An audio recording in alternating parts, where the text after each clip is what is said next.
I've lived with my dad for as long as I can remember. Mom died when I was really young, I was barely 4 years old. The house we lived in belonged to my grandparents, Mom's parents. After Mom died, Dad didn't date for a long time. Sure, there were a few women here and there when I was around 12, but nothing serious. Just coffee dates and occasional dinners out while I stayed with a babysitter. None of them ever came to our house, and Dad never seemed particularly excited about any of them. Everything changed when I turned 14. By then, both my grandparents had passed away too, and it was just Dad and me in that big house. That's when he met Sandra.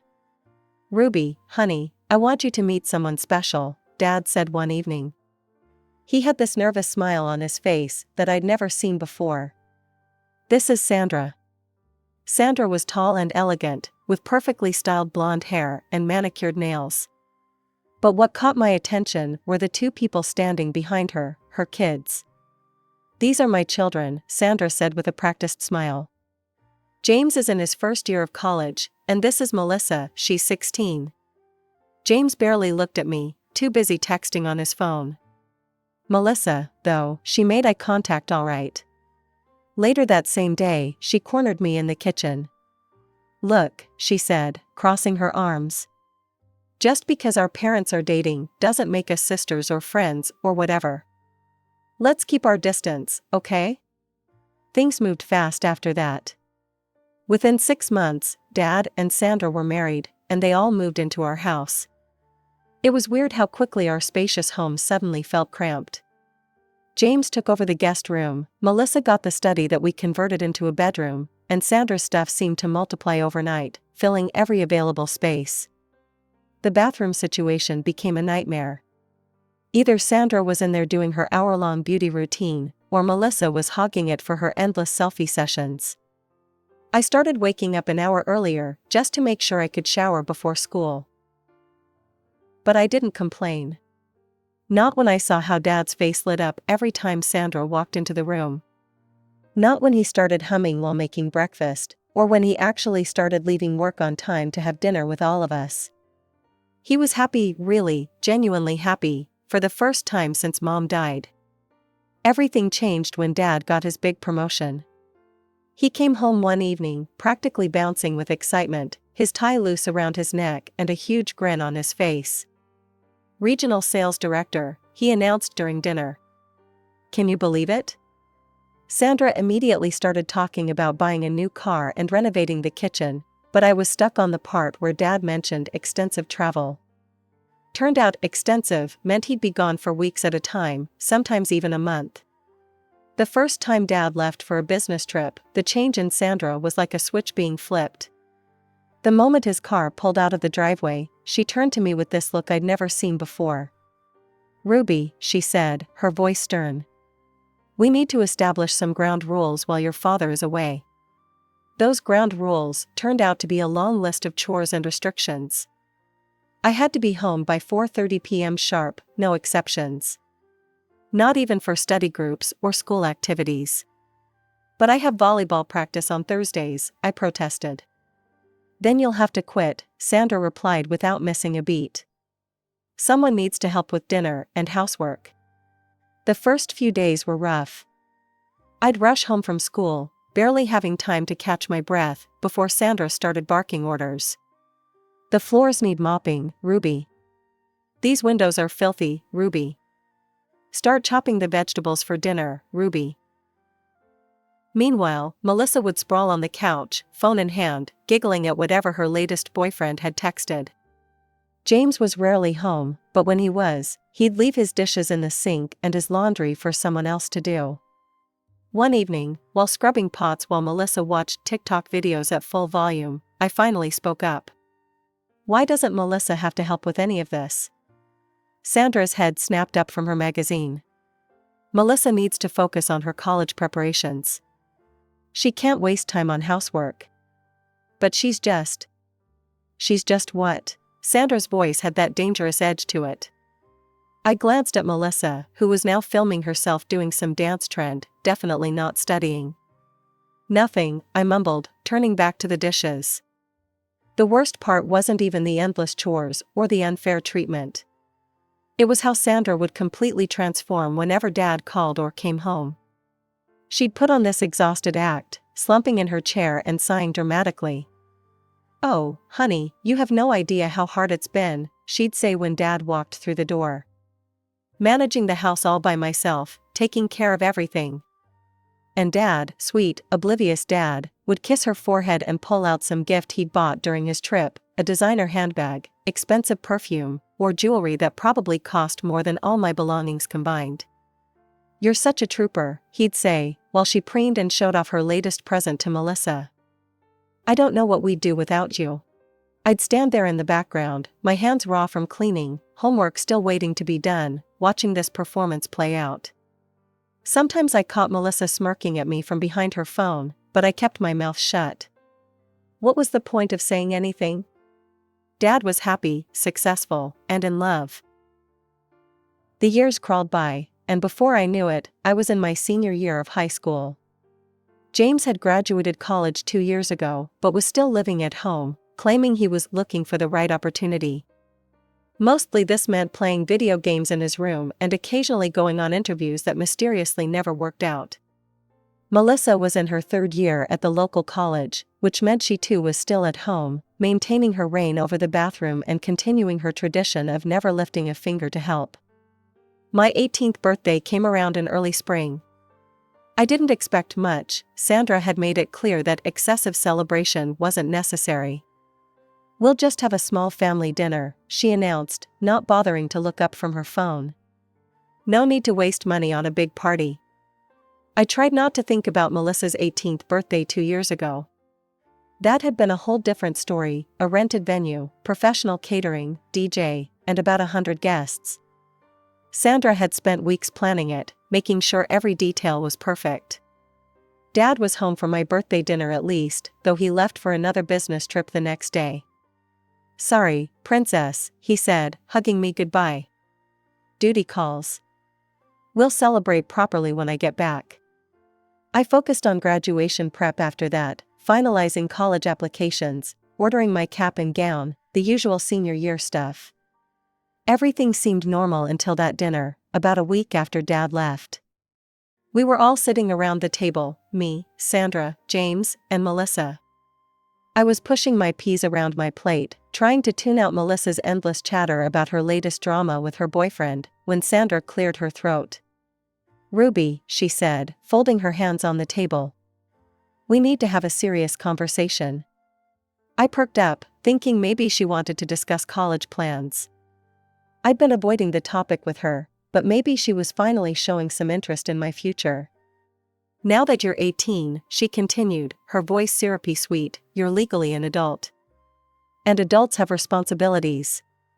Starting next month, you'll need to pay rent. $500 per month seems fair." I literally choked on my mouthful of food. James thumped me on the back, looking amused. I looked around the table. James and Melissa were both smirking, clearly enjoying the show. "And what happens if I can't pay?" I asked, trying to keep my voice steady.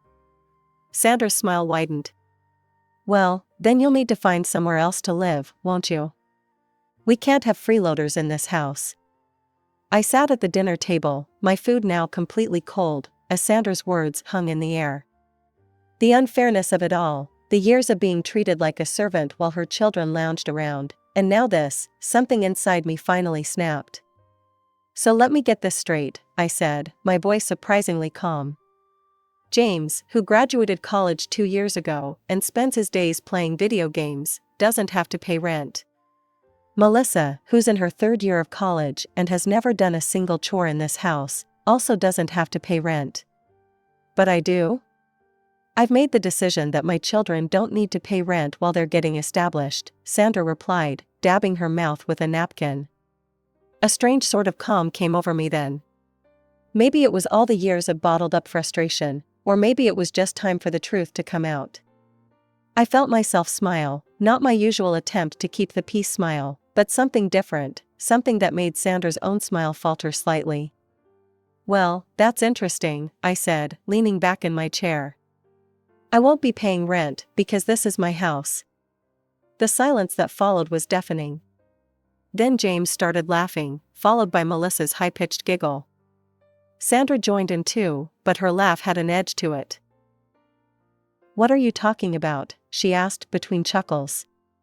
"This house belongs to me," I repeated, not breaking eye contact. "My grandparents put it in my name before they died." The laughter died as they took in my expression. Sandra's face went through a series of emotions: amusement, confusion, disbelief, and finally, something close to panic. "That's ridiculous," she spluttered, reaching for her phone. "I'm calling your father right now." Her manicured nails tapped aggressively at the screen as she put the phone on speaker. The dial tone seemed to echo through the kitchen. "Hello?" Dad's voice crackled through the speaker. "David," Sandra's voice was tight, controlled. "Ruby is telling some interesting stories about the house. She claims it belongs to her." "That's not true, right?" The silence on the other end stretched for what felt like forever. "David?" Sandra's voice rose slightly. "Well," Dad cleared his throat. "Actually, my in-laws put it in Ruby's name before they passed." "I didn't think." "You didn't think to mention this?" Sandra was practically screeching now. "How could you not tell me this?" "I didn't think it was important," Dad said weakly. "It never seemed relevant." "Not relevant?" Sandra's face was turning an interesting shade of red. "Not relevant that your teenage daughter owns our house?" She hung up before Dad could respond, nearly throwing her phone onto the table. The kitchen was silent except for the hum of the refrigerator.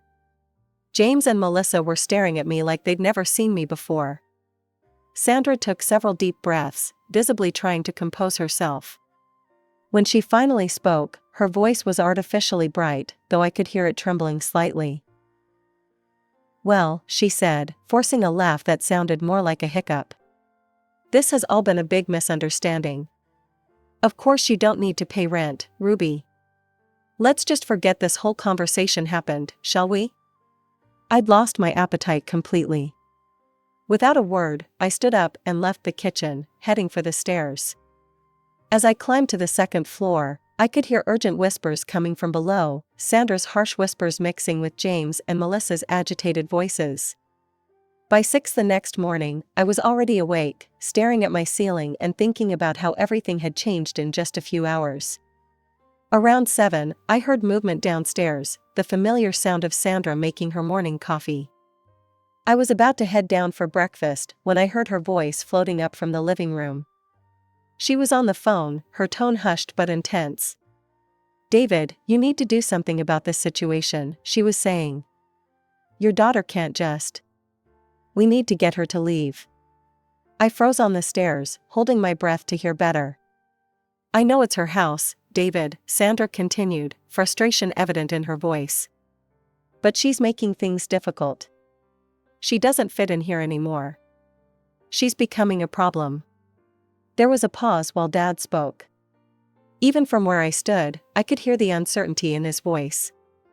"But Sandra, it is her house. I can't just kick her out." "Nobody's talking about kicking her out." Sandra's voice took on that syrupy sweet tone she used when she was manipulating someone. "We just need to guide her in the right direction." "What about those colleges she applied to? The ones in other states? You could encourage her to go to one of those. Tell her it would be good for her independence." My stomach clenched as I heard Dad's response, "Maybe you're right. I'll talk to her about moving away for college. It might be better for everyone." I waited until Sandra hung up before walking into the kitchen, keeping my face carefully neutral. I busied myself with getting a bowl and some cereal, pretending I hadn't heard anything. James and Melissa shuffled in shortly after, both looking like they'd rather be anywhere else. Sandra swept in last, her phone still in hand. "Good morning, everyone," she said brightly, as if last night had never happened. We all sat there, the only sound the crunching of cereal and the occasional clink of spoons against bowls. And then, as casually as if I was commenting on the weather, I said, "By the way, starting next month, you'll all need to start paying rent." Sandra's piece of toast stopped halfway to her mouth. James dropped his phone into his cereal bowl. Melissa's spoon clattered against her bowl. "Excuse me?" Sandra's voice was barely a whisper. "Rent," I repeated, taking another bite of my cereal. "I'm thinking, $500 per person seems fair." "That's what adults do, right? They pay their own way?" Sandra's face had gone pale, then red. She coughed, clearly having inhaled some of her coffee. "You can't be serious." "Oh, I'm very serious." But we're family," Sandra sputtered, her composure cracking. "Family doesn't charge family rent." That's not how things work." "Wasn't it you who just yesterday demanded that I pay rent?" I asked, still maintaining my calm demeanor as I stirred my cereal. Sandra's face flushed. She set her coffee cup down with a sharp click against the table. That was different. I was trying to teach you about financial literacy. To prepare you for the real world." I couldn't help but laugh at that. Financial literacy? The real world? That's interesting coming from someone who's been living rent-free in someone else's house for 4 years. "Now listen here," James started, but I cut him off. "No, you listen. You graduated college 2 years ago. You don't have a job. You spend all day playing video games and eating food that I help pay for with my part-time job.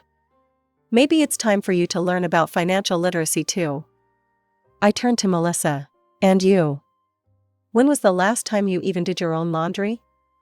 "How dare you?" Sandra's voice was rising. "After everything I've done for this family." "What exactly have you done?" I asked, genuinely curious. "Made me do all the housework while your kids did nothing? Tried to charge me rent for my own house? Plotted with Dad this morning to try to get rid of me?" Her eyes widened. You were listening?" "I heard everything," I confirmed, pushing my bowl away. "And you know what? Maybe you're right. Maybe it is time for some changes around here. So here are your options: either start paying rent, all of you, or find somewhere else to live." Sandra's face turned an alarming shade of red. This is revenge. You're just a spiteful, cruel child who's jealous of my children." "Paying rent?" Melissa scoffed, finally finding her voice. "Or what? Are you going to kick us out of the house?" "You ungrateful little brat." James joined in, standing up so fast his chair fell backward. "After we welcomed you into our family." "Your family?" I kept my voice level, even as they all started shouting. "This is my house. My grandparents' house. You're the ones who moved in here, remember? You'll regret this," Sandra hissed, pushing away from the table. "You have no idea what you're doing. James, Melissa, pack your things. We're leaving." I watched in silence as they stormed off, thundering up the stairs. Sandra paused at the doorway, turning back to me with eyes full of venom. "You'll pay for this," she spat. "Your father will hear about everything." I just sat there, finishing my now soggy cereal, as the sound of drawers slamming and angry muttering filtered down from upstairs. Within an hour, they had thrown some bags together and were stomping out the front door. Sandra didn't even bother closing it behind her, just stormed out to her car with James and Melissa in tow. The house felt strange in its newfound silence. I wandered from room to room, straightening things they'd left askew in their hurried departure, trying to process everything that had happened. It wasn't until mid-afternoon that my phone rang. Dad's name flashed across the screen. I took a deep breath before answering. "Hello? What the hell do you think you're doing?" Dad's voice exploded through the speaker. I had to hold the phone away from my ear. "Sandra just called me in hysterics." "How could you be so cruel?" Something inside me snapped. After years of trying to keep the peace, of staying quiet, of being the good daughter, I'd had enough. "Cruel?" I cut him off mid-rant. "That's interesting, Dad. Where was all this concern about cruelty when your wife tried to charge me rent for living in my own house? Did you think that was kind?" There was a pause on the other end of the line. When Dad spoke again, his voice was quieter, uncertain. What are you talking about? Sandra, never. Don't. My voice was shaking now. Don't you dare pretend you didn't know. I heard you on the phone with her this morning, Dad. When she was trying to convince you to make me move out, and you agreed to it. Remember that conversation? The silence that followed was deafening. I could practically see him squirming, the way he always did when caught in a lie. Ruby, honey, you don't understand. He seemed to gather himself, and suddenly his voice hardened again. You're destroying this family, Ruby. Is that what you want? Sandra is threatening to divorce me over this. I sank down onto the couch, the same couch where Melissa used to sprawl for hours while I did her share of the housework. She says she'll divorce you unless I apologize? For what? For owning my own house? For standing up for myself? She's my wife, Dad's voice cracked. She says either you apologize for how you treated her and her children, or she's leaving me. Is that what you want? To ruin my marriage? I looked around the living room, at the photos on the walls, mostly of Sandra's family now, with just one small picture of Mom still tucked away in the corner. When I spoke again, my voice was steady. I'm not apologizing, Dad. Not for this.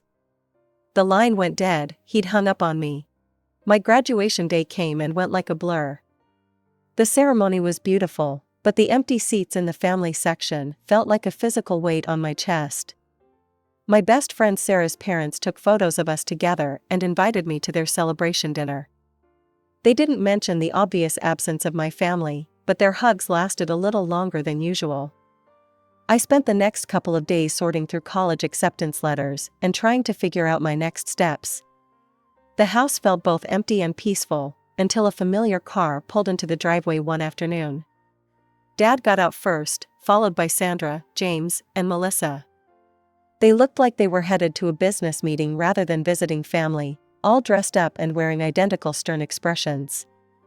I met them at the door before they could knock. Ruby, Dad said, his voice formal. Sandra stood just behind his shoulder, nodding encouragingly like he was a puppet and she was pulling the strings. We've come to resolve this situation. I leaned against the doorframe, waiting. I'm willing to forgive your recent behavior, he continued, choosing his words carefully. We can all move back in and things can go back to normal. But you need to apologize to Sandra and her children for how you treated them, and of course, drop this ridiculous idea about rent. I looked at each of their faces, Dad's forced smile, Sandra's smug expression, James and Melissa's matching sneers. For years of memories flashed through my mind, countless nights of doing their chores, being treated like a servant, watching Dad slowly turn into someone I barely recognized. No, I said simply. Dad's facade cracked. Then you leave me no choice. If you can't be reasonable about this, if you can't be part of this family, then I'm done. I'm leaving, and I'm disowning you. Is that what you want? I felt oddly calm as I replied, that's your choice, Dad. You've made it clear who you choose, your wife and her children over your own daughter. Just like you've been doing for years. Sandra gasped dramatically. How dare you? You ungrateful little witch. You've always been jealous of my children, always trying to come between us and your father. One more word, I cut her off, pulling out my phone, and I'm calling the police for harassment. Your choice. The threat of police involvement shut her up fast. Dad started gathering the few belongings he'd left behind, working in tense silence. No one spoke as he packed his things into boxes, as he carried them to the car, as he made his final trip through the house where he'd raised me. He didn't say goodbye. Neither did any of them. They just got in their car and drove away, leaving nothing but tire tracks in the driveway. That was 3 months ago. I'm writing this from my dorm room at Northwestern University, over 1,000 miles from home. The house is being managed by Anderson Real Estate. They found good tenants, a young family with 2 little girls. The rental income more than covers my college expenses and lets me focus on my studies without worrying about money. I hear bits and pieces about Dad through mutual friends. He's renting a 3-bedroom apartment across town, still at his job with the fancy title and good salary. Sandra got the renovation she always wanted, new granite countertops and stainless steel appliances in someone else's kitchen. James finally found a job, though I hear he still lives at home. Melissa dropped out of college, but started a fashion blog. They're living their lives, and I'm living mine. Sometimes, late at night when I can't sleep, I look at old photos from before Mom died. Back when Dad's smile reached his eyes, and family meant something different. I wonder if we'll ever find our way back to being father and daughter again. I wonder if he ever thinks about me, if he regrets his choices, if he misses me like I sometimes miss him. Maybe someday Dad will realize what he lost. Maybe we'll find a way to rebuild what broke between us. Or maybe we won't. Either way, I know now that I'm stronger than I ever thought possible.